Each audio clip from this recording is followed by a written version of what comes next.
Assalamu alaikum, bienvenue sur Vérité Din. Chaque année, le 10 du mois de Dhul Hijjah, qui est le dernier mois dans le calendrier lunaire, les musulmans du monde entier célèbrent le l'Aïd al-Adha, c'est-à-dire la fête du sacrifice, ou Kurban, ou encore Tabaski.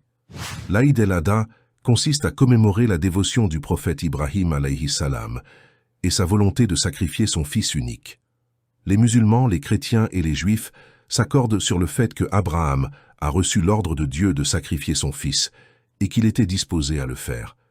Lorsqu'il était sur le point d'exécuter cet ordre, Dieu lui a envoyé un bélier pour qu'il l'abatte à la place de son fils. Cependant, les Juifs et les chrétiens disent que l'enfant en question était Isaac, alors que selon la tradition islamique, c'était Ismaël. Les musulmans se basent sur de nombreuses preuves très solides dans le Coran, et même dans la Bible pour dire que l'enfant qui allait être sacrifié, c'était Ismaël et non Isaac. Dans cette vidéo, je vais m'appuyer sur 2 versets du Coran ainsi que 2 ou 3 passages bibliques. Allah dit dans le Coran, au chapitre 37, verset 101, « Nous lui fîmes donc la bonne annonce d'un garçon longanime. » Et au verset suivant, Allah dit que quand cet enfant fut en âge d'accompagner son père, ce dernier lui annonça qu'il a reçu l'ordre d'Allah pour le sacrifier. Dans ces 2 passages coraniques, on ne voit pas le nom de l'enfant dont il est question. Mais lorsqu'on descend au verset 112 du même chapitre, Allah dit « Puis nous lui avons donné la bonne nouvelle de la naissance d'Isaac pour être un des prophètes droits. » Donc, on voit très bien que dans ces versets du chapitre 37 du Coran, qui relatent l'histoire du prophète Ibrahim, il y a 2 bonnes nouvelles distinctes. La première concerne un fils longanime, bienveillant. C'est celui à sacrifier. Et la seconde nouvelle, qui est venue après la première, concerne Isaac, car son nom y est bien mentionné. Donc, Ismaël a été le fils aîné du prophète Ibrahim. Après, Dieu lui a donné une autre bonne nouvelle concernant la naissance d'Isaac. Je passe maintenant à la Bible. Elle aussi accepte que Ismaël fut le fils aîné d'Abraham. Il est écrit dans Genèse au chapitre 16, verset 16, que Abraham était âgé de 86 ans lorsqu'Agar enfanta Ismaël. Et dans Genèse 21.5, il est dit qu'Abraham était âgé de 100 ans lorsqu'Isaac est né. Il n'y a aucun doute là-dessus. Ismaël était plus âgé qu'Isaac. Et il est resté le fils unique d'Abraham pendant 14 ans jusqu'à la naissance d'Isaac.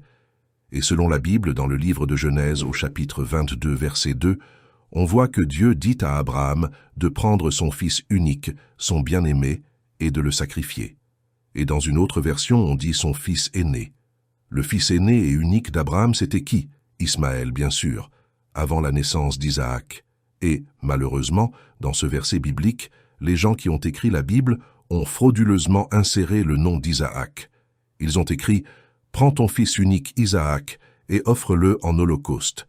Ils ont ajouté le nom d'Isaac, mais ils ont oublié de supprimer les mots « fils unique », parce que le passage dit « ton fils unique ». Et Isaac n'a jamais été le fils unique d'Abraham, car il est né après Ismaël. Certains disent « Non, dans ce passage, Isaac est considéré comme le fils unique d'Abraham parce qu'à cette époque-là, Ismaël et sa mère Agar étaient déjà partis à la Mecque, où ils vivaient. » Mais ça ne tient pas. C'est une simple explication parce qu'on ne dit jamais « fils unique » qu'à une personne qui n'a qu'un fils. Dieu ne pouvait pas s'adresser à Abraham en disant « Sacrifie ton fils unique » alors qu'il a un autre fils. Ça causerait une grande confusion, et ça n'aurait aucun sens.